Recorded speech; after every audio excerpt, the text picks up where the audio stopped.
ఐటీలో ఎంట్రీ కావాలా? Training software engineer గా అజా కోడింగ్ ట్యూటర్ లో 2 వీక్స్ ట్రయల్ పీరియడ్ లో వెంటనే చేరండి. అయినా బాబుల్లారా, తండ్రుల్లారా, మిమ్మల్ని ఒక ఆడది గౌరవిస్తుందయ్యా, ఒక భార్యగా విలువిస్తుందయ్యా, ఒక ఆడదానిగా. ఇంట్లో ఉన్న ఆడదాన్ని గౌరవించండి అయ్యా. ఉపన్యాసాలు ఏం దంచుతారు, ఏం బిక్తారు? కోటేసుకుని వచ్చి కూర్చుంటేనో, లేకపోతే ఇంకా ఏదైనా బయటకు పోయి ఉపన్యాసాలు దంచితేనో, కార్లలో తిరిగితేనో, స్టైలిష్గా మాట్లాడితేనో మీరు గొప్పవాళ్ళు అనేది మాత్రం ఎప్పుడు ఊహించకండి. ఆ భార్య గనక నోరు విప్పి రోడ్డు మీదకి వచ్చిన రోజున నువ్వు కనపడితే నమస్కారం పెడతావేమో కానీ ఆ నమస్కారం వెనకున్న మనసులో నీ పట్ల ఎంత వ్యతిరేకత జనంలో ఉంటుందో మీకు తెలియనటువంటి విషయం. అనవసరమైనటువంటి అభద్రతా భావంలోకి వెళ్ళకండి. ఏ ప్రయాణమైనా ఒకటే అడుగుతోటి మొదలవుతుంది. ఒక అడుగు ముందుకు వేయండి, ఎన్ని అడుగుల కాన్ఫిడెంట్గా ముందుకు వేయండి. మీరు వెళ్ళేటటువంటి దారి రహదారిలో వేయండి. ప్రతి ఒక్కళ్ళు మీకు హెల్ప్ చేసేటటువంటి మజిలీలు, మైలురాళ్ళు చాలా ఉంటాయమ్మా. ఒంటరి ఉమెన్ డి అంటే డి అన్నారు, వాళ్ళందరూ మీలోనే ఉన్నారు తల్లి. దిక్కుమాలిందో లింగలింగమంటూ ఒకరిని పట్టుకొని సమాజం మొత్తం, భవిష్యత్తు మొత్తం వాడిలోనే ఉందని చూసుకుంటూ విలువైనటువంటి జీవితాన్ని, మీలో ఉన్నటువంటి శక్తిని ఒక వెధవకెందుకు దారపోస్తారు? రండి, బయటికి రండి. వాడు నిజంగా చెప్తున్నా, మీరు ఒక స్థాయికి వచ్చిన తర్వాత ఆ వెధవ కుక్కలాగా మీ గేటు ముందు నిలబడతారు మీ అపాయింట్మెంట్ కోసం. ఆ స్థాయికి రండి మీరు. All the best. నమస్కారం ప్రియా చౌదరి గారు. నమస్తే అమ్మా. మీరు చాలా చూసుంటారు కేసెస్, కానీ చాలామంది అదే పాయింట్ని పట్టుకొని అడుగుతున్నారు. అంటే మీరు ఇచ్చినటువంటి కౌన్సిలింగ్స్ ఏవైతే ఉంటాయో, జనరల్గా మీరు నేను కన్వర్జేషన్ మాట్లాడుకుంటూ ఉంటాం కదా, సో అందులో చెప్పిన దాని ప్రకారం కూడా నేను కొంత అనాలిసిస్ చేశాను. అది కాకుండా మన వీడియో కింద ఒక కామెంట్ పెట్టారు, నా భర్త వెధవ, అయినా నేను తనతోనే ఉండాలి, దానికి రెమెడీ చెప్పండి. వెధవ ఆలోచనలు మానేయమని చెప్తాను నేను ఫస్ట్. భర్త వెధవని డిక్లేర్ చేస్తుంది మీ మనసు. మన వీడియో కింద కామెంట్ ఉంది, అదే చెప్తున్నానండి. మీ మనసే చెప్తుంది కదా వెధవని. నువ్వు వెధవతో ఉండడం వల్ల నువ్వు జీవితంలో ఏ విధంగా పైకి వస్తావు? నువ్వు జీవితాన్ని ఏ విధంగా సాధించాలని అనుకుంటున్నావు? అంటే ఆడపిల్లలు ఎలా ఆలోచిస్తున్నారంటే నాగరాజు గారు, ఇలా ఆలోచించే వాళ్ళు, ఆడపిల్లల మనస్తత్వం నిజంగా చెప్తున్నా, దానికి ఉన్న బ్యాక్గ్రౌండ్ ఏంటో చెప్తున్నా. వాళ్ళు పాపం ఎందుకంటారంటే, వాడు వెధవైనా సరే, మాకు విడాకులు ఇచ్చేసినా సరే, ఏదో ఒక రెమెడీ చెప్పండి, లేకపోతే వాడు రోజు నన్ను బాధ పెడుతున్నా సరే, మేము బాగుండాలి, మేము ఆనందంగా ఉండాలి, మాకు రెమెడీలు చెప్పండి అనేటటువంటి వాళ్ళు కోకొల్లలు ఉన్నారు ఇవాళ రేపట్లో నాగరాజు గారు. కారణం ఏంటి చెప్పమంటారా? వీళ్ళకి పుట్టింటి నుంచి సపోర్ట్ ఉండదండి. కేవలం ఆడపిల్లలకి పుట్టింటి నుంచి సపోర్ట్ ఉండదు. మీరు అనుకోవచ్చు పుట్టింటి నుంచి సపోర్ట్ ఉండదు అని అంటే దిగువ తరగతి ఫైనాన్షియల్ బ్యాక్గ్రౌండ్ తక్కువ ఉన్నవాళ్ళు, పేద కుటుంబాలు, లేకపోతే మధ్యతరగతి కుటుంబాలు అనుకుంటారు. కాదండి, మీరు తీసుకొని ఉంటే హై లెవెల్లో కూడా ఉన్నారు, ఎడ్యుకేటెడ్ ఫ్యామిలీస్ ఉన్నాయి. ఇంకా నేను ఒక విధంగా చెప్పాలంటే గొప్ప గొప్ప ఆఫీసర్స్ ఇళ్లలోనే ఉన్నాయి కేసెస్ అన్నీ కూడా. ఆ స్థాయిలో ఉన్నటువంటి ఆస్తులు, అంతస్తులు, విద్య అన్నీ ఒక స్థాయి ఉన్నటువంటి కుటుంబాల్లో కూడా ఆడపిల్లలకి పుట్టింటి తరపు నుంచి సపోర్ట్ లేదు. ఆ పుట్టింటి తరపు నుంచి సపోర్ట్ లేకపోవడంతో అండి, ఆర్థికంగా ఎంత ఉన్నా సరే వీళ్ళకేమవుతుందనంటే ఒక విధమైనటువంటి ఇన్సెక్యూర్ ఫీలింగ్ వాళ్ళకు వచ్చేస్తుంది. ఎక్కడికి వెళ్ళాలి వీళ్ళు? పుట్టింట్లో ఎన్ని రోజులు ఉంటారు? పుట్టింట్లో ఉంటే ఇంకా అన్నదమ్ములు ఉంటారు, లేకపోతే వాళ్ళ ఫ్యామిలీస్ ఉంటాయి, వాళ్ళు ఉండనిస్తారా వీళ్ళని? లేదు. బయట ప్రపంచంలో ఉంటారు. బయట ప్రపంచంలో ఉండడానికి ఏమవుతుందంటే అప్పటి వరకు ఆ బయట ప్రపంచాన్ని వీళ్ళకి పుట్టింట్లు చూపించదు, ఎలా బ్రతకాలి అని. మీకు గుర్తుందో లేదో నాగరాజ్ గారు, మనం ఒక ఎపిసోడ్ చేసాము, ఆడపిల్లను కూడా మగపిల్లవాడితో సమానంగా హక్కులు, బాధ్యతలు కూడా నేర్పాలి అనేసి. అవును. వాడికి 4 ఏళ్ళు రాగానే షాప్కి వెళ్ళి పలానాది పట్టుకురండి రా అని అంటాం, కొనుక్కురారా అంటాం. ఆడపిల్లని పంపండి ఆడపిల్లని. అట్లాగే మగపిల్లాడికి ఒక వయసు రాగానే వాడు ఏం చదువుకోవాలనే దాని మీద వాడు విషింగ్ తీసుకుంటాము, ఆడపిల్లది తీసుకోము. అట్లాగే వాడు స్కూల్కి వెళ్తున్నాడు, కాలేజ్కి వెళ్తున్నాడు అనంటే వాడికి ఏం కావాలో, బైక్ కావాలో, కారు కావాలో కొనిస్తాం. ఎందుకు అనంటే ఆర్థికంగా వాడు ఈ ఇంటికి వారసుడు అని చెప్పేసి అని ఇక్కడి నుంచే మనం అన్నీ ప్రిపేర్ చేసి పంపిస్తున్నాం. కానీ ఆడపిల్లకి ఏం చెప్పి పంపిస్తున్నాం? పెళ్లి చేయాలి కదమ్మా, నీకు పెళ్లి చేయాలి కదమ్మా మీకు. అసలు వీటన్నిటికీ కారణం ఏంటంటే నాగరాజు గారు, చిన్నప్పటి నుంచి ఆడపిల్ల పుట్టగానే అన్యాయం జరుగుతుంది పుట్టింట్లో. అది ఎలాంటి కుటుంబం అయినా సరే, మీరు పేద కుటుంబంలో నుంచి తీసుకొని అనిల్ అంబానీ కుటుంబం వరకు వెళ్ళినా కూడా ఆడపిల్ల పుట్టగానే ఎక్కడున్నాడో దీన్ని చేసుకునే మహారాజు అంటారు, కానీ ఇది రేపు పొద్దున ఎంత గొప్పదవుతుందో అని అన్నారు. అదే మగపిల్లాన్ని పట్టుకోగానే వీడు కలెక్టర్ అవుతాడరా, లేకపోతే వీడు ఐపీఎస్ అవుతాడరా, బిజినెస్ మ్యాన్ అవుతాడరా, పెద్ద ఇంజనీర్ అవుతాడరా అని ఒక కెరీర్ని వాడి బ్రెయిన్లో పుట్టంగానే వాడి ఆరాస్ చుట్టూ పేర్ చేస్తారు. వాడు ఒక భద్రత కలిగినటువంటి సమాజంలో వాడు ఉంటాడు, సమాజంలో వాడు ఒక గొప్పవాడు, సమాజానికి వాడు ఉపయోగపడతాడని మగపిల్లవాడిని చూసి చెప్తారు. కానీ ఆడపిల్లని చూడంగానే ఏ ఇంటికి కోడలవుతుందో, ఏ భర్తకి భార్య అవుతుందో, ఎక్కడ పుట్టాడో, ఏం చేస్తున్నాడో అంటే ఝాస ఈమె మీద ఉండదు, అటు వెళ్ళిపోతుంది. ఆ నిమిషం నుంచి ఈ అమ్మాయి ఆరాస్ అన్నీ అటు ట్రాన్స్ఫర్ అయిపోతాయండి. చాలా అందంగా ఆడపిల్ల ఉంది అని అంటే తల్లిదండ్రులు కూడా బొగ్గను దగ్గర తీసుకొని ముద్దు పెట్టుకుని కూడా వాళ్ళు మాట్లాడేది ఏంటంటే, నా కూతురు ఎంత అందంగా ఉందో, ఇంతకంటే అందమైన ఆడిని తేవాలి అని ఆలోచిస్తారు. కానీ నా కూతురికి ఇన్ని తెలివితేటలు ఉన్నాయి కాబట్టి నా కూతుర్ని పలానా చెయ్యాలి అనేటటువంటి యాటిట్యూడ్లో తండ్రి ఉండడు, తల్లి ఉండదు.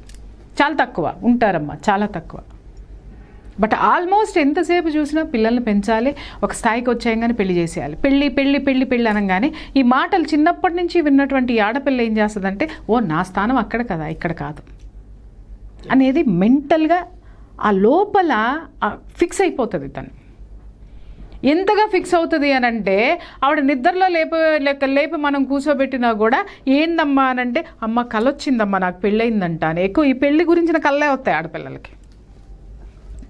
అత్తగారు పలానా అత్తగారు వచ్చారంటమ్మా నాకు, ఇట్లాంటి కళ్ళే వస్తాయి. ఎందుకంటే వాళ్ళు ఇన్నర్ మైండ్కి అది తీసేసుకుంటారు. అదే ఆలోచన వాళ్ళకి ఉండిపోతుంది.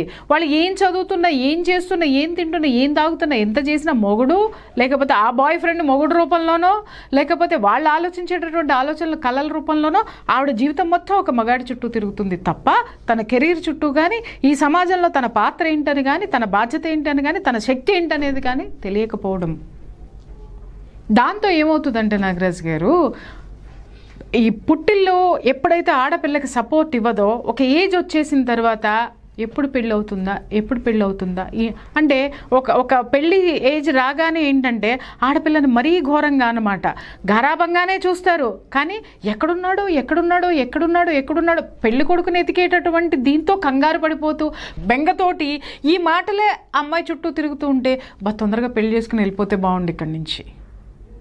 అక్కడ కూడా అదే ఆలోచన. ఇట్లా ప్రతి క్షణము, ప్రతి స్టేజ్, ప్రతి నిమిషము కూడా తను నువ్వు ఇక్కడ కాదు, నువ్వు కేవలం ఒక మగవాడి కోసం పుట్టావు అనేటటువంటి ఆలోచనని ఇక్కడ పుట్టిల్లు అనేది స్ట్రాంగ్గా ఆ అమ్మాయి మైండ్లో వేసేస్తుంది. సో అందుకని చెప్పి ఆ అమ్మాయి మెదడంతా ఏంటంటే పెళ్ళి పిల్లలు సంసారం, పెళ్ళి పిల్లలు సంసారం. అందరూ అనుకోవచ్చు ఇదే కదండి మరి ఆడదానికి జీవితము అని. ఎస్, అదేనమ్మా, దానికే వస్తున్నా. అప్పుడు ఏమవుతుందంటే వీళ్ళకి పెళ్లి చేసిన తర్వాత చూడండి నాగరాజు గారు, వీళ్ళు పెళ్ళి చేసే విషయంలో కూడా ఇక్కడ 2 మేజర్ పొరపాట్లు పేరెంట్స్ ఏం చేస్తున్నారు అని అంటే, మనకంటే పెద్ద సంబంధం, అమ్మో మనం తోగలేము, అంతటి వాళ్ళు మన అమ్మాయిని ఎత్తుక్కుంటూ వచ్చారు, ఎందుకంటే నా బిడ్డ అందగత్తే అని అనుకుంటాం. చాలా చాలా సంతోషం, చాలా హ్యాపీ. కానీ ఆ పెద్ద సంబంధాన్ని ఎప్పుడైనా ఎంతమంది ఆడపిల్లని ఇచ్చేటటువంటి వాళ్ళు ఆ కుటుంబాన్ని కానీ, ఆ పిల్లవాడిని కానీ, ఆ కుటుంబంలో ఉన్నటువంటి అత్తమామల యొక్క మనస్తత్వాలు కానీ, వాళ్ళ బిహేవియర్లు కానీ, వాళ్ళ క్యారెక్టర్స్ కానీ ఎంక్వైరీ చేసిన వాళ్ళు ఎంతమంది ఉంటారో అడగండి. చెయ్యరు నాగరాజు గారు. కొంతమంది చేస్తారు, చేసి వెనక్కి వచ్చిన వాళ్ళ అదృష్టవంతులు. చేసినా కూడా అత్తగారికి నోరెక్కువ. కానీ అమ్మా మీ అత్తగారికే నోరెక్కువ, నీ మొగుడు చాలా మంచివాడమ్మా, అస్సలు నోరెత్తడు, చాలా మంచివాడు, పెద్దాడికి ఎదురే చెప్పడు, చాలా పెద్ద పొజిషన్లో ఉన్నాడు, నువ్వు అక్కడికి వెళ్తే సుఖపడతావు, పంపిస్తారు. తీరా అక్కడికి వెళ్ళేసరికి ఏం జరుగుతుంది నాగరాజు గారు, పెత్తనం ఎవరిది ఉంటుంది, అత్తగారిది ఉంటుంది. మొగుడు ఎందుకు మంచోడు అయ్యాడు, ఆ తల్లికి ఎదురు చెప్పడం. తల్లికి ఎదురు చెప్పడు, తల్లి మాట్లాడమంటేనే పక్కన వాళ్ళతో మాట్లాడతాడు, తల్లి చెప్తేనే తింటాడు, తల్లి చెప్తేనే భార్యతోటి గడుపుతాడు. బయట చూసే వాళ్ళందరికీ అమ్మ తల్లి మాట జవదాటడు, ఉండాలి. కానీ భార్య వచ్చిన తర్వాత కూడా నువ్వు తల్లి కొంగే పట్టుకొని తిరుగుతూ, తల్లి వెళ్ళమంటే వెళ్తావు, కూర్చోమంటే కూర్చుంటావు, తినమంటే తింటావు, నీ పెళ్ళాన్ని పంపించేయంటే పంపించేస్తావు. ఏమన్నా అడిగితే ఏమనుకోవద్దు, మా అమ్మకి ఎదురు చెప్పలేను. మరి ఈ అమ్మ ఏం కావాలా, ఈ అమ్మ ఏం కావాలా, నేను ఇంటికి వచ్చి అత్తమామల్ని టెన్షన్ పెట్టి హడావిడి పెట్టి టార్చర్లు పెట్టే కోడళ్ళ గురించి మాట్లాడటం లేదమ్మా.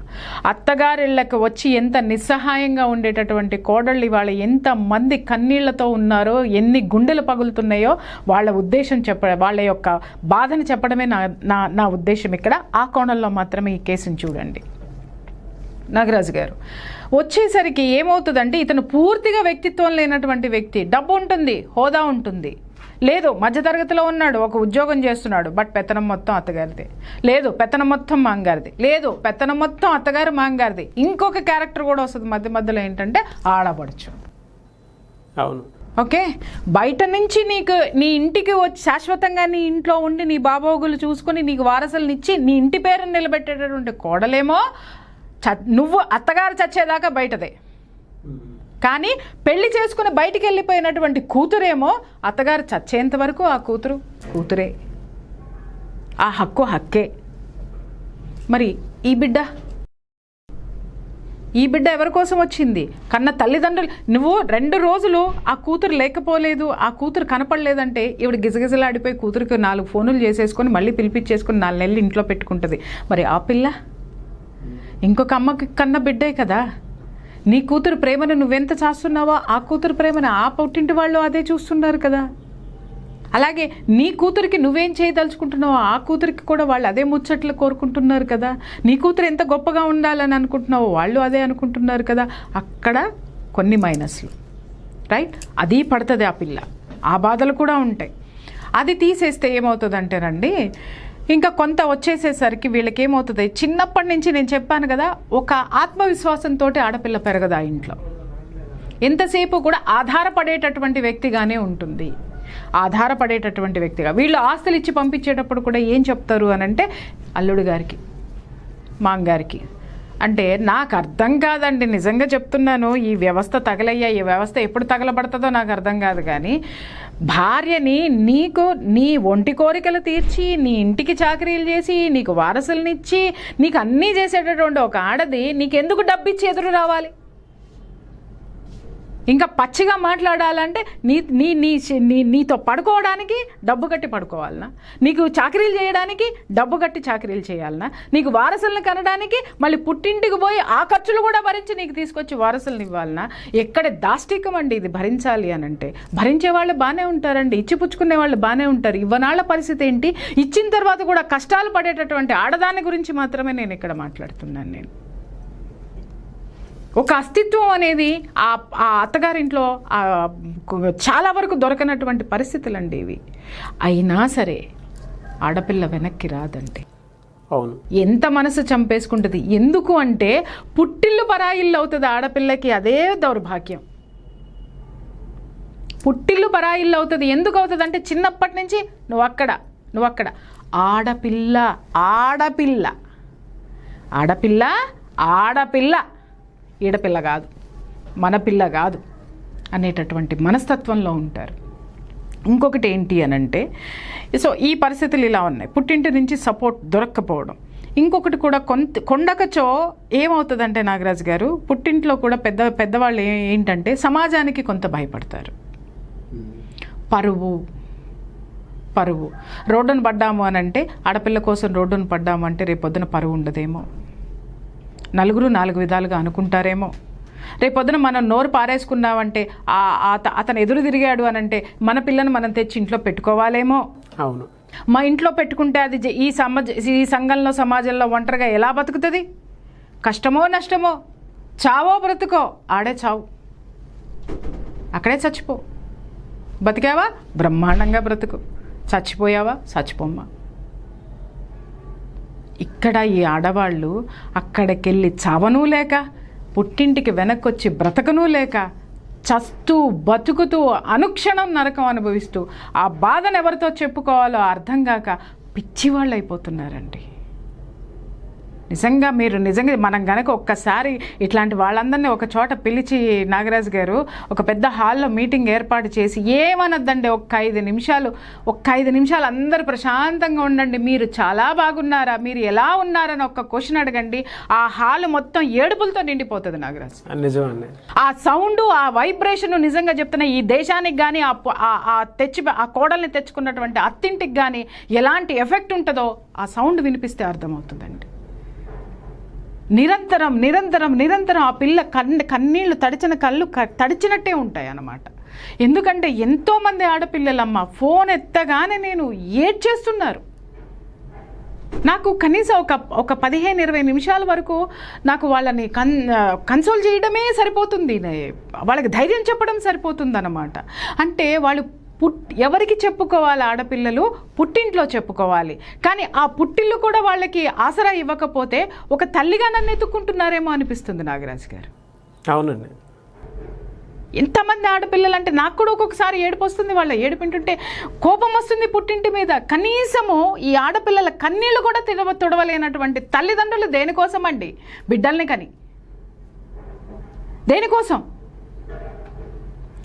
అక్కడ ఓదార్పు దొరకదు, అక్కడికి వెళ్ళి అవమానాలు పడాలి, ఆర్థికంగా అక్కడ కష్టాలు పడాలి. ఇక్కడ ఉంటే టైంకి ముద్దేస్తాడు కదా వీడు. ఇక్కడుంటే సమాజంలో నేను కూడా ఒక గృహిణిని, ఒక వివాహితని, ఒక గొప్పదాన్ని అనేటటువంటి ఫీలింగ్ సమాజం నుంచి ఉంటుంది కదా. ఇది ఇక్కడే ఉంటే నా పిల్లలు రేపొద్దున తండ్రి లేకుండా ఉండకుండా ఎక్కడో ఒక చోట తండ్రి నీడలో పిల్లలు ఉంటారు కదా వీళ్ళు. ఇక్కడే చద్దాం. కానీ ఆ చావు బతుకు మధ్య ఉండే జీవితం ఉంటుంది చూసారా నాగరాజు గారు, నిత్యం నరకమే ఆడపిల్ల, నిత్యం కన్నీళ్ళే ఆడపిల్ల. ఈ మగ పుంగవులు నిజంగా చెప్తున్నాను రా అయ్యా, మీరు చచ్చి ఏ లోకానికి పోతారో కానీ మీ భార్యల్ని ఏం చేస్తున్నారో, మీ భార్యలని నేను మాట్లాడిన ఒక ఆడదాని కన్నీళ్లతోటి తడుస్తున్నారు, మునిగి తేలుతున్నారు. బాగా చూసుకునే మగవాళ్ళని నేను అనట్లేదండి. ఎంత నీచం అంటేనండి భార్యని మాట్లాడతారు అనంటే, ఒక్కొక్కసారి వాళ్ళ మాటలు విని ఏడుస్తుంటే కొంతమంది నన్ను అమ్మ అని పిలుస్తారు. అమ్మ ఇలా మాట్లాడుతున్నాడమ్మా, అమ్మ ఇలా ఎట్లా తట్టుకోవాలి, అయినా సరేనమ్మా కలిసే ఉండాలమ్మా నేను, నాకు ఏదన్నా చెప్పండి. వాళ్ళ మీద జాలి పడాలా, కోపం తెచ్చుకోవాలా, ఓదార్చాలా, అన్నీ జరుగుతాయి నాగరాజు గారు. ఎందుకంటే ఆ ప్లేస్లో ఒక తల్లి స్థానం నాకు కనిపిస్తుందేమో అనిపిస్తుంది నిజంగా. ఆ భరోసా ఇవ్వాల్సినటువంటి అవసరం ఉంది. బట్ మీరు అడిగారు కదా, ఇవి కారణాలు. భర్త ఎదవే, నేనుండాలి. కానీ ఇప్పుడు నేను ఆడపిల్లల విషయానికి వస్తున్నా. వాళ్ళందరికీ కలిపి ఈ ప్లాట్ఫామ్ మీద నేను చెప్పదలుచుకున్నది ఏంటంటే, ఉండండి అమ్మ, భర్తతో కలిసి ఉండాలి అనుకునేటటువంటి మీ యొక్క మనస్తత్వం చాలా గొప్పది. కానీ మిమ్మల్నిగా భార్యగా స్వీకరించలేనటువంటి ఆ భర్త దగ్గర, ఆ మగాడి దగ్గర ఎన్నాళ్ళని చస్తూ బతుకుతూ ఉంటారు? ఒక్క మాట చెప్పండి నాకు. ఇంకొక విషయము నాగరాజు గారు, వీళ్ళ పిల్లలు కూడా ఏమవుతుందో తెలుసా? వీళ్ళు ఏమనుకుంటారు, నా భర్త దగ్గర ఉంటే చాలు, నా పిల్లలు పెరుగుతారు, నా పిల్లలకి మంచి ఇది ఉంటుంది, నేను సమాజంలో ఎలాగోలా బతికేస్తాను. ఇంకొకటి ఏంటంటే, బంధువులు అనేటటువంటి రాబందులు ఉంటాయి కొన్ని. అవునండి. ఆ రాబందుల నుంచి తప్పించుకోవడం కోసం కూడా ఇక్కడుంటే ఒక్కడే కదా, బయటికి వెళ్తే 100 మందితో పడాలి కదా. కాబట్టి వీడే కావాలి. భర్తల్లారా, మీ యొక్క స్థానం ఎంత గొప్పదో చూడండి. ఒక భార్య ఎంత గొప్పగా మీకు ఆ స్థానాన్ని ఇస్తుంది. ఒక రక్షకుడి స్థానంలో ఉన్నటువంటి మీరు మీ భార్యలకి ఎలాంటి విలువనిస్తున్నారో కొంచెం ఆలోచించండి అయ్యా, ఆలోచించండి ఫస్ట్. ఈ భయాలతోటి నాగరాజు గారు ఇక్కడే ఉంటాను నేను, కానీ బాగుండాలి. ఎక్కడన్నా అవకాశం ఉంటుందేమో, ఏ అమ్మన్నా చెప్తుందేమో, ఏ అయ్యన్నా చెప్తాడేమో, ఏ దేవుడన్నా వరమిస్తాడేమో, ఏ ప్రకృతి అన్నా ఒక అద్భుతం చేస్తుందేమో నా జీవితంలో అని చెప్పేసి అని ప్రతి నిమిషము, ప్రతి క్షణము ఆ పిల్ల కార్చే ప్రతి కన్నీటి బొట్టులో ఈ ప్రశ్నలు ఎత్తుక్కుంటూ ఉంటుంది. ఒక ఆడదాని కన్నీళ్లలో బ్రతుకుతూ మీరు సాధించేది ఏందయ్యా? ఏం సాధిస్తున్నారు? మీరు తాళి కట్టినటువంటి భార్య మనసులో ఒక విలువని సాధించుకోలేని మీరు సమాజంలో ఏం సాధించగలరు? కొంతమంది ఉంటారు నాగరాజ్ గారు, అసలు స్త్రీ జనోద్ధరణకు వచ్చేస్తారు చూసారా బయట. చాలా క్యారెక్టర్లు చూశానండి నేను. ఈ టైం వచ్చింది, బాగా అడిగినారు మీరు. బయట చూస్తే ఉమెన్ గురించి విపరీతంగా దంచుతారండి ఉపన్యాసాలు. దాని దుంపదేగా అసలు అమ్మ జీవితంలో అసలు వీడనేవాడు మా కోసమే పుట్టేసినాడు కదా అనేసి ఆడవాళ్ళందరూ కూడా దేవుళ్ళ లెక్క చేతులెత్తి మొక్కాలన్నంత గొప్పగా స్పీచ్లు ఇచ్చేస్తూ ఉంటారు. కానీ ఇంట్లో ఆడదాన్ని గౌరవించటం అనేది వీళ్ళ బతుకి ఒక్క వెంట్రుక వాసితో కూడా పొరపాటును కూడా భార్యను గౌరవించేటటువంటి లక్షణాలు ఎక్కడ వెళ్ళకుండా. సమాజంలో చాలా గొప్పగా ఉంటాడు ఆ పెద్ద మనిషి. భార్య పోయి చెప్పిన ఊరుకోమ్మ, ఆయన ఆడవాళ్ళంటే చాలా గౌరవిస్తాడు, ఇస్తాడు. ఎందుకు ఇస్తాడో తెలుసా అండి? చప్పట్లు కొట్టాలి కదా, వాడికి ఒక గుర్తింపు కావాలి కదా. ఈజీగా ఈ దునియాలో పేరు ఎవరికైనా వస్తుందంటే ఆడవాళ్ళ తరపున కొట్లాడినాడికి ఈజీగా పేరు వచ్చేస్తుంది, ఒక పెద్ద సెక్యూరిటీ ఏర్పడిపోతుంది. కాబట్టి అది దొరుకుతుంది వాడికి. Yes, it's true. నిజమే. అది దాన్ని ఎత్తుకుంటాడు. కానీ అయ్యా నేను అడుగుతున్నాను, కొంతమంది స్వామి అందరూ కాదు, కొంతమంది భర్తలు వాళ్ళ అడ్రస్లు కూడా నాకు తెలుసు. నిజంగా చెప్తున్నాను, నీ భార్యకే మిలివిచ్చినావయ్యా, అది ఎంత ఏడుస్తుందో ఇంట్లో ఒక్కసారి చూడుపో. నీ కూతురికి ఏ స్వతంత్రం ఇచ్చినావు చూడు, ఆ బిడ్డ ఎంత ఉసురుమంటూ ఉంటుందో కొంపలో చూడు. వీళ్ళు మాత్రము స్త్రీ స్వేచ్ఛ గురించి, స్త్రీ స్వాతంత్రం గురించి మైకులు బద్దలయ్యేటట్టు, స్టూడియోలు అదేంటి బీటలు వారేటట్టు ఉపన్యాసాలు ఇచ్చేస్తారు. వాళ్ళ కోసం గొంతులు చించుకుని చొక్కాలు చించుకుని రోడ్డు మీద పడిపోతారు. ఇంట్లో భార్యని గౌరవించరు. నిజం. దేనికోసం ఇది? వాడి ఐడెంటిటీ కోసం. ఇలాంటి గోముఖ వ్యాఘ్యారాలు చాలా ఉన్నాయి తెలుసా అండి. ఆవు ముఖం పెట్టుకున్నటువంటి పులులు, ముఖం కప్పుకున్నటువంటి పులులు సమాజంలో బోల్డ్ ఉన్నాయి. అవి భార్యలకి తెలుసండి. అయినా బాబుల్లారా, తండ్రుల్లారా, మిమ్మల్ని ఒక ఆడది గౌరవిస్తుందయ్యా, ఒక భార్యగా విలువిస్తుందయ్యా, ఒక ఆడదానిగా. ఇంట్లో ఉన్న ఆడదాన్ని గౌరవించండి అయ్యా. ఉపన్యాసాలు ఏం దంచుతారు, ఏం బిక్తారు, కోటేసుకుని వచ్చి కూర్చుంటేనో, లేకపోతే ఇంకా ఏదైనా బయటకు పోయి ఉపన్యాసాలు దంచితేనో, కార్లలో తిరిగితేనో, స్టైలిష్గా మాట్లాడితేనో మీరు గొప్పవాళ్ళు అనేది మాత్రం ఎప్పుడు ఊహించకండి. ఆ భార్య కనుక నోరు విప్పి రోడ్డు మీదకి వచ్చిన రోజున నువ్వు కనపడితే నమస్కారం పెడతావేమో కానీ ఆ నమస్కారం వెనకున్న మనసులో నీ పట్ల ఎంత వ్యతిరేకత జనంలో ఉంటుందో మీకు తెలియనటువంటి విషయం. ఇట్స్ ట్రూ నాగరాజ్ గారు. ఆడది రోడ్డు మీద పడనంత వరకే మగాడు చాలా గొప్పగా, గౌరవంగా, గర్వంగా తిరగగలుగుతాడు. రోడ్డు మీద పడిన రోజున ఏం జరుగుతుందండి? ఎక్కడుంటాడండి? ఏ విలువ ఉంటుందండి? ఆడదాన్ని గౌరవం, దాని ఆస్తి కావాలి, దాని సపోర్ట్ కావాలి. కానీ అది మాత్రం వద్దు. వీడు దేన్ని కోరుకుంటాడు? తాను వలచిందే, ఏదో సామెత ఉంది కదా, మెచ్చింది రంబ వలచింది ఇంకేదో అని చెప్పేసని. ఇంట్లో భార్య ఎంత అందంగా ఉన్నా, లేకపోతే ఎంత గొప్పదైనా, ఎంత చదువుకున్నదైనా అది వద్దు. ఎంగిలి కూడా బయట దొరుకుతుంది. ఎంగిలి ఇస్తరాకులు కొన్ని ఉంటాయి చూసారా, ఆ ఎంగిలి ఇస్తరాకుల వైపు ఈ కుక్కలు పోతాయి అన్నమాట. అయినా సరే అది ఎంగిలి ఇస్తరాకు వైపుకి వెళ్ళిన కుక్క అయినా సరే డాబర్ మ్యాన్ లాగా చూసుకుంటుంది భార్య. తనను కాపాడేటటువంటి డాబర్ మ్యాన్ లాగా చూసుకుంటుంది. అది గుర్తించండి. Because insecurity of life. ఇది అంతా మనం పరిస్థితులను మాట్లాడుకున్నాం. ఆడపిల్లలు ఇలాంటి వ్యక్తిత్వం లేనటువంటి మగవాడి దగ్గర బ్రతకాలి అని మీరు అనుకోవడం అనేది మీ అమాయకత్వం కావచ్చు, మీ నిస్సహాయత కావచ్చు, లేదా మీ మంచితనం కూడా కావచ్చమ్మా.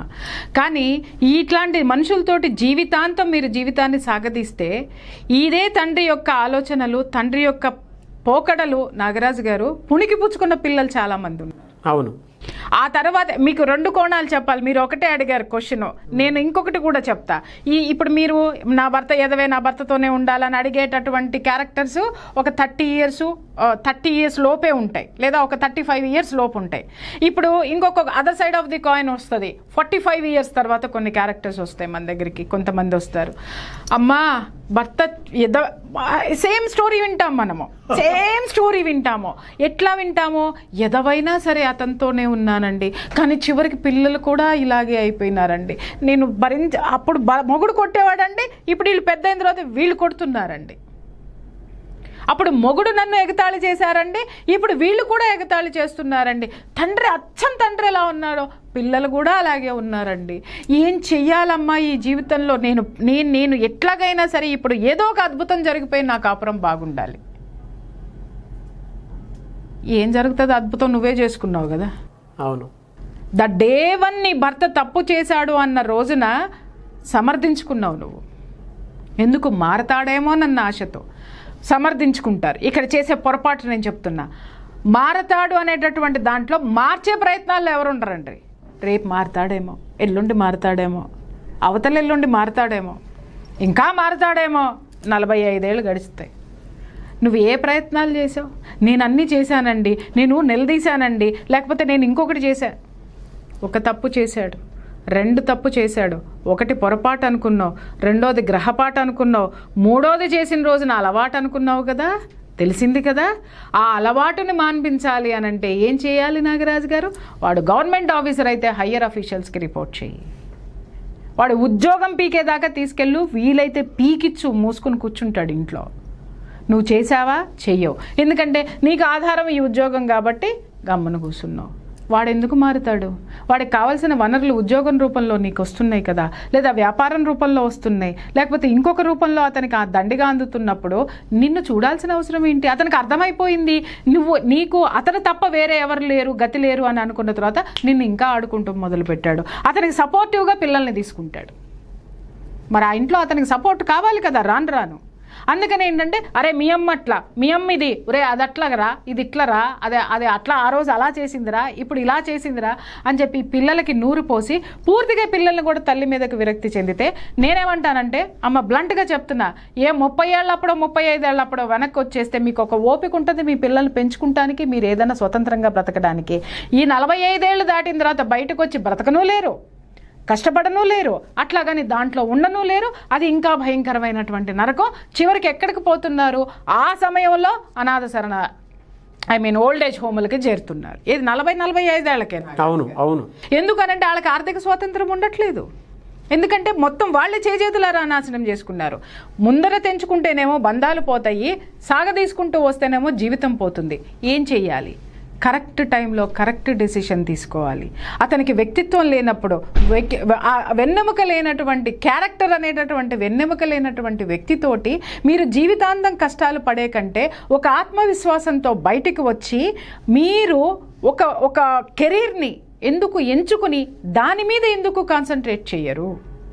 మీలో ఉన్నటువంటి ఆత్మవిశ్వాసాన్ని మీ జీవితాన్ని మలుచుకునే వైపు కనుక మొదట్లో వ్యతిరేకతే వస్తుందమ్మా. భర్త ఉంటే ఇబ్బందులు పడుతున్నారు కాదని నేను అనట్లేదు, కానీ నేను ఒకటే చెప్తున్నాను, వీళ్ళకి రెమెడీ ఏంటి అని అంటే నాగరాజు గారు, బయటకు వస్తే 10 మందితోటి బ్రతకాలి. ఎందుకంటే బయట ప్రపంచాన్ని పేరెంట్స్ చూపించరు. పేరెంట్స్ తప్పు దీంట్లో చాలా ఉందండి. పేరెంట్స్ చూపించరు కాబట్టి ఆ పిల్ల చచ్చినట్టు అక్కడే పడి ఉండాలి. అంటే మీరు ఎందుకు కన్నారు బిడ్డల్ని? అంటే సమాజం కోసం కావాలి కాబట్టి కనేసి, సంపాదించాం కాబట్టి ఆస్తులు ఇచ్చేసేసి అవతలకు తోసేసి చేతులు దులుపుకొని కూర్చుంటారు. కానీ ఇంటికి వచ్చిన కోడలు నెత్తినేసి వేసి కొడతా ఉంటే మాత్రం బ్రహ్మాండంగా ఆనందిస్తూ కూర్చుంటారు. అక్కడ కూతురు వెనక్కి వస్తే తప్పు, ఇక్కడ కోడలు నెట్టి వేస్తే కర్మ. ఏం లాజిక్ ఇది? అక్కడ తప్పు చేస్తున్నారు, ఇక్కడ తప్పు చేస్తున్నారు. ఆత్మవిశ్వాసంతో మీరు బ్రతకదలుచుకుంటే, ఇలాంటి వెధవల కింద బ్రతుకుతూ జీవితాల్ని నాశనం చేసుకుంటే కంటేనమ్మా, తెలివితేటలు ఉపయోగించి ఆత్మవిశ్వాసంతో మీకంటూ ఉన్నటువంటి వృత్తిలోనో లేకపోతే మీకంటూ ఉన్నటువంటి ఆర్థికపరమైనటువంటి స్వేచ్ఛను ఉపయోగించుకొని వీళ్ళు జీవితంలో నిలదొక్కుంటే, వీళ్ళ జీవితంలో వీళ్ళు ఫేస్ చేసినటువంటి కష్టాలను కనుక కెరీర్ మీద ఎఫర్ట్స్ కింద పెడితే నాగరాజు గారు, వీళ్ళు 10 మందికి దారి చూపించగలరు. మొదట్లో కష్టాలే ఉంటాయి నాగరాజు గారు. మనం ఎదురు తిరగడం మొదలు పెడితే, మనం స్ట్రాంగ్గా నిలబడితే, మనం ఆత్మవిశ్వాసంతో ఉంటే, మనం నిజాయితీతోటి ఉంటే మనల్ని కొట్టేవాడు ఈ భూ ప్రపంచంలో లేడమ్మా. అది గుర్తుపెట్టుకోండి. వస్తారు, వచ్చిన ప్రతి వెధవని నరుక్కుంటా పోండి. అంతకు మించి మీరు చేయాల్సింది ఏమీ లేదు. ఏ రోజుకైనా సమాజం ఒక గుర్తింపుని తెచ్చుకున్నారు అనంటే మీకు సలాం చేయాల్సిందే. ఆత్మవిశ్వాసం అనేటటువంటి ధనం మీ దగ్గర ఉంది, దాన్ని బయటికి తీయండి. మీరు ఆర్థికంగా నిలబడండి, మీరు ఒక యావగేషన్ క్రియేట్ చేసుకోండి. చేసుకోండి. ఎంతసేపు వీళ్ళు ఏమనుకుంటారంటే పిల్లలకి తండ్రి లేడు కదా అని. అలాంటి వ్యక్తిత్వం లేనటువంటి తండ్రుల దగ్గర మీరు పిల్లల్ని పెడితే ఆ పిల్లలు రేపొద్దున ఎలాంటి భవిష్యత్తునంటే అలాంటి భవిష్యత్తును ఎంచుకునేటటువంటి పరిస్థితులు చాలా వరకు ఉన్నాయండి. నిజంగా చెప్తున్నా. వెల్ ఎడ్యుకేటెడ్ అండి, తండ్రి బాగానే పెంచుతాడు, బాగా చదువులు చదివిస్తారు, వీళ్ళు చదువుకున్న మూర్ఖులు అవుతారు రేపొద్దున పిల్లలు. వాళ్ళు కొరగాక వీళ్ళు కొరగాక అనాథ శరణాలయాలకి చేరిన కేసులు చాలా ఉన్నాయి. బట్ ఒకటి నేను చెప్తున్నా, అతనితోటే ఉండాలి అనుకుంటే పాజిటివ్ దృక్పథంతో ఉండండి, ఆత్మవిశ్వాసంతో ఉండండి, అంతేగాని లొంగిపోయి ఉండాల్సినటువంటి అవసరం లేదు. మాకు ఎక్కడా సపోర్ట్ రావడం లేదండి అని అంటున్నారు. సపోర్ట్ కోసం మీరు ట్రై చేయండి, ప్రయత్నించండి. బంధువులు అనేవాళ్ళు విపరీతంగా మిమ్మల్ని ఫోర్స్ చేస్తున్నారు, మిమ్మల్ని ఇది చేస్తున్నారని మీరు ఏదైతే అంటున్నారో ఎదిరించటం మొదలు పెట్టండి. దేనికోసం? మీ హక్కు కోసం, మీ నిజాయితీని ప్రూవ్ చేసుకోవడం కోసం. ఖచ్చితంగా ఏదో ఒక రోజు మీకు ఒక మంచి రోజు అనేది మాత్రం డెఫినెట్గా వస్తుందమ్మా. ఎప్పుడు మేము ఒంటరి వాళ్ళం అయిపోతామని ప్రమాదం వైపు మాత్రం వెళ్ళకండి. అది అతను నిజంగా కొన్నాళ్ళ తర్వాత మారుతాడు అనేటటువంటి ఆ యొక్క కాన్ఫిడెన్స్ మీకుంటే మార్చుకునే దశగా మీరు వెళ్ళి మారిన తర్వాత జీవితం స్టార్ట్ చేయండి. చాలా బాగా చెప్పారు. నిజంగా ఇంట్లో వాళ్ళ సపోర్ట్ లేకపోతే ఇప్పుడు అతను మారుతాడు అనుకున్నప్పుడు మారే టైం ఇవ్వండి మీరు. అంటే మళ్ళీ ఇక్కడ ఇంకొక ఇన్సెక్యూరిటీ, ఆడు ఇంకో పెళ్లి చేసేసుకుంటాడేమోనండి అని. ఏం పర్లేదు, అది కూడా కొన్నాళ్ళు పోయిన తర్వాత మీ పక్కన వచ్చి కూర్చుంటుంది. ఎందుకంటే వాడు మారాడు కదా, సేమ్ అదే క్యారెక్టర్ కదా, అది మీకు తోడొస్తుంది. మీరేం కంగారు పడమాకండి. లేదా తన్ని తగలేస్తుంది, అబ్బా మీకు కసన్న తీరుతుంది. రెండిట్లో ఏదో ఒకటి జరుగుతుంది. వాస్తవాలు ఇవి కాదంటారా? ఎన్ని చూడలేదు నాగరాజు గారు, మనం చూసారా చూడలేదా? చూసాము, డిస్కషన్లో కూడా చాలా సార్లు అనుకున్నాము. ఇటువంటి చాలా కేసెస్ అయితే అనవసరమైనటువంటి అభద్రతా భావంలోకి వెళ్ళకండి. ఏ ప్రయాణమైనా ఒకటే అడుగుతోటి మొదలవుతుంది. ఒక అడుగు ముందుకు వేయండి, ఎన్ని అడుగుల కాన్ఫిడెంట్గా ముందుకు వేయండి. మీరు వెళ్ళేటటువంటి దారి రహదారిలో వేయండి. ప్రతి ఒక్కళ్ళు మీకు హెల్ప్ చేసేటటువంటి మజిలీలు, మైలురాళ్ళు చాలా ఉంటాయమ్మా. All the best. ధైర్యం బాగా నూరిపోశారు. ఉన్న ధైర్యాన్ని నేను గుర్తు చేస్తున్నాను నాగరాజ్ గారు. Thank you so much Priya Chowdary గారు. బట్ వాళ్ళల్లో ఉన్నటువంటి ధైర్యాన్ని చాలామంది నిద్రపుచ్చేసి కామ్గా ఉండిపోతారు. అటువంటి వాళ్ళకి కౌన్సిలింగ్ చెప్తున్నాను కదండి, చిన్నప్పటి నుంచి పుట్టినప్పటి నుంచే ఎక్కడ పుట్టాడో అంటారు. ఇక్కడ పుట్టిన ఆవిడ గురించి ఆలోచించరు, ఒళ్ళో ఉన్న అమ్మాయి గురించి ఆలోచించరు. ఇది రేపు పొద్దున ఏ దేశాన్ని ఏలడానికి పుట్టిందో అని అనరు. ఎందుకని? ఏలలేదా ఆడవాళ్ళు? ఇందిరాగాంధీ లేదా? జయలలిత లేదా? మమతా బెనర్జీ లేదా? ఎవరు లేరండి. మీ కళ్ళ ముందే ఉన్నారు కదా. చరిత్రలు నేను చెప్పను. ఒంటరి ఉమెన్ డి అంటే డి అన్నారు. వాళ్ళందరూ మీలోనే ఉన్నారు తల్లి. దిక్కుమాలిందో లింగలింగం అంటూ ఒకరిని పట్టుకొని సమాజం మొత్తం, భవిష్యత్తు మొత్తం వాడిలోనే ఉందని చూసుకుంటూ విలువైనటువంటి జీవితాన్ని, మీలో ఉన్నటువంటి శక్తిని ఒక వెధవకి ఎందుకు దారపోస్తారు? రండి, బయటికి రండి. వాడు నిజంగా చెప్తున్నా, మీరు ఒక స్థాయికి వచ్చిన తర్వాత ఆ వెధవ కుక్కలాగా మీ గేటు ముందు నిలబడతారు మీ అపాయింట్మెంట్ కోసం. ఆ స్థాయికి రండి మీరు. All the best. Thank you so much Priya Chowdary గారు. సో ఎటువంటి ధైర్యమే వాళ్ళు కావాలనుకుంటారు, అపాయింట్మెంట్ కావాలనుకుంటారు, కౌన్సిలింగ్ నీడ్ ఉంటుంది. ఖచ్చితంగా ఇస్తాను నాగరాజు గారు. కాకపోతే ఏంటంటే కొన్ని విషయాలు నన్ను ఇబ్బంది పెట్టకుండా, అంటే టైం కొంతమందికి టైం లేట్ అవుతుందమ్మా, కొద్దిగా అడ్జస్ట్ చేసుకోండి. బట్ ఎమర్జెన్సీ కేసెస్ అన్నవి మాత్రం నేను కొంచెం అటెండ్ అవుతున్నాను. ఎమర్జెన్సీ కేసెస్ అన్నవన్నీ కూడా నేను ఫోన్లో మాట్లాడుతున్నాను. సో వాళ్ళు కూడా they are also very happy after that counselling.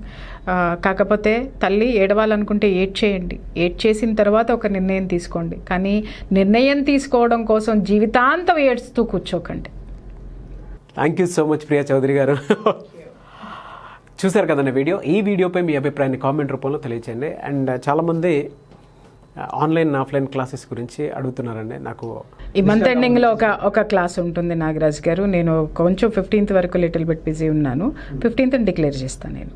So madam చెప్పినట్టు ఆన్లైన్ క్లాస్ కనుక మీరు అటెండ్ అవ్వాలి అనుకుంటే స్క్రీన్ మీద కనిపిస్తున్న నెంబర్కి మీరు వెంటనే సంప్రదించవచ్చు. అండ్ పర్టికులర్గా మీకు financial counselling and family counselling, personal counselling, career guidance and వీటితో పాటు సింగిల్ లైఫ్ లీడ్ చేసేవాళ్ళు ఉంటారు, డివోర్స్డ్ ఉమెన్ ఉంటారు, లేదా ప్రీ మ్యారిటల్ కౌన్సిలింగ్ కోసం అని చెప్పేసి చాలామంది సలహాలు సూచనలు తీసుకోవాలనుకుంటారు. అటువంటి వాళ్ళు మీరు కనుక ప్రియా చౌదరి గారితో మాట్లాడాలి అనుకుంటే అపాయింట్మెంట్ తీసుకోవాలనుకుంటే స్క్రీన్ మీద కనిపిస్తున్న నెంబర్కి వెంటనే సంప్రదించండి. అండ్ దాంతోపాటు నా ఇన్స్టాగ్రామ్ ఐడి ఉంది. మీరు ఏమైనా క్వశ్చన్స్ పర్సనల్గా పంపించాలి అనుకుంటే మిస్టర్ నాగ్ అఫీషియల్ అని నా ఇన్స్టాగ్రామ్ ఐడి ఉంది, దానికి మీరు సెండ్ చేయొచ్చు. అండ్ పొలిటికల్, మోటివేషనల్, డివోషనల్ ఏది ఉన్నా సరే. సో నా తరపున కొన్ని ప్రోగ్రామ్స్ మీరు కావాలనుకున్నా, లేదా నేను ఏదైనా ప్రోగ్రామ్ చేస్తే బాగుంటుంది అని మీరు ఫీల్ అయినా సరే ఖచ్చితంగా నాకు సలహాలు, సూచనలు మీరు కూడా పంపించవచ్చు. అండ్ కొన్ని చేంజెస్ ఏమైనా చేయాల్సినవి ఉంటే ఆ చేంజెస్ కూడా మీరు చెప్పొచ్చు. అండ్ ఈ ప్రోగ్రామ్ తరపున, మిథునం ప్రోగ్రామ్ తరపున పర్టికులర్గా మీరు ఏదైనా క్వశ్చన్ రైస్ చేయాలి అనుకుంటే పర్సనల్గా మీరు నాకు టెక్స్ట్ పెడితే సరిపోతుంది. నా ఇన్స్టాగ్రామ్ ఐడి మళ్ళీ ఒకసారి చెప్తున్నాను, మిస్టర్ నాగ్ అఫీషియల్. దాన్ని మీరు ఫాలో అయితే సరిపోతుంది. ఈ వీడియోని లైక్ చేయండి, షేర్ మాత్రం తప్పకుండా చేయండి. ఇలాంటి మరిన్ని వీడియోస్ కోసం మా ఛానల్ని సబ్స్క్రైబ్ చేసుకోండి. Thank you.